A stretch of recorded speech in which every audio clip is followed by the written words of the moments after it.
அதிசயங்கள் செய்கிறவர் நம் அருகில் இருக்கிறார். அற்புதங்கள் செய்கிறவர் என்றும் நமக்குள் வசிக்கிறார். 118 சங்கீதம் 15வது வசனம். நீதிமான்களுடைய கூடாரங்களில் இரட்சிப்பின் கம்பீர சத்தம் உண்டு. கர்த்தரின் வலதுகரம் பராக்கிரமம் செய்யும். நீதிமான்களின் கூடாரத்திலே இரட்சிப்பின் கம்பீர சத்தம் உண்டு. இந்த கம்பீர சத்தம் எங்க இருக்கிறதோ, எந்த வீட்டுக்குள்ள இருக்கிறதோ, எந்த வாசஸ்தலத்துக்குள்ள இருக்கிறதோ அவர்களுக்கு ஒரு கேடும் வராது. வீடு என்று சொன்னால் கட்டடத்தை குறிக்கவில்லை, குடும்பத்தை குறிக்கிறது. வீடு வேற, குடும்பம் வேற.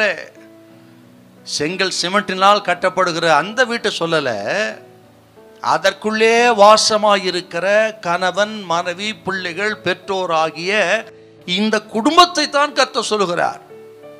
நீதிமொழிகள் 14:1 வாசிக்கிறோம், புத்தியுள்ள ஸ்திரீ தன் வீட்டை கட்டுகிறார். அப்ப வீட்டுன்னு சொன்னா அங்க இந்த கட்டடத்தை சொல்லல, தன் குடும்பத்தை கட்டுகிற புத்தியுள்ள ஸ்திரீ ஆகிய மனைவியை சொல்றாரு பாருங்க. சங்கீதம் 127:1 கூட கர்த்தர் வீட்டை கட்டாராகில் கட்டுகிற பிரயாச விருதா என்பது குடும்பத்தை தான் குறிக்கிறது. நமது ஆண்டவர் நமது குடும்பங்களை கட்டுகிறவர். நமது குடும்பத்தை நாம் கட்டுவதல்ல, நமது குடும்பத்தை கர்த்தர் கட்டுகிறார். கர்த்தர் பலத்தினாலே, ஞானத்தினால, அறிவினாலே கட்டக்கூடிய பலத்தை கர்த்தர் கொடுக்கிறார் பாருங்க. நீதிமானின் குடும்பத்துக்கும் மற்ற குடும்பத்துக்கும் பெரிய வித்தியாசம் இருக்கு. இன்றைக்கு அநேக தேவ பிள்ளைகள், என் குடும்பத்தில் ஒன்றும் இல்லை, இது ஆண்டுடைய ஆசீர்வதிக்கப்பட்ட வீடா, கர்த்தரால் ஆசீர்வதிக்கப்பட்ட வீடுன்னு சொன்னால் அது இருக்கணும், இது இருக்கணும், அப்படி இருக்கணும், இப்படி இருக்கலாம் நம்ம நினைக்கிறோம். உலகத்தாரை பார்த்துட்டு, அநேகரை பார்த்து விட்டு, அநேக குடும்பத்தை பார்த்து விட்டு, அங்கே இருக்கிற பொருளை பார்த்து விட்டு, அங்கே வீட்டு அலங்காரத்தை அழகெல்லாம் பார்த்து விட்டு, அப்படி இல்லைன்னு நினைத்து கொண்டு நம்ம வீட்டை நாமே சபிக்கிறோம். அநேக நேரத்தில் நாமே நம்ம வீட்டை குறித்து குறைத்து மதிப்பிடுகிறோம். உலகத்தான் வீடு பணம், பொருள் எல்லாம் நிரம்பி இருக்கும், பெரிய அரண்மனை போல இருக்கும்.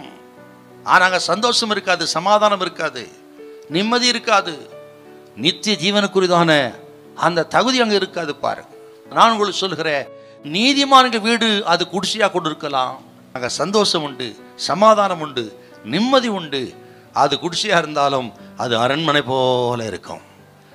நீதிமான வீட்டில் உலக பிரகாரமான பொருள், அந்தஸ்து, அது இது அலங்காரம் இல்லாமல் இருக்கலாம், ஆனால் ரட்சிப்பு இருக்கா பாருங்க, அங்கே உன்னதமான வாழ்க்கை இருக்கா பாருங்க, சந்தோஷம், சமாதானம் இருக்கு. அதுதான் கர்த்தருடைய குடும்பம், கர்த்தருடைய வீடு.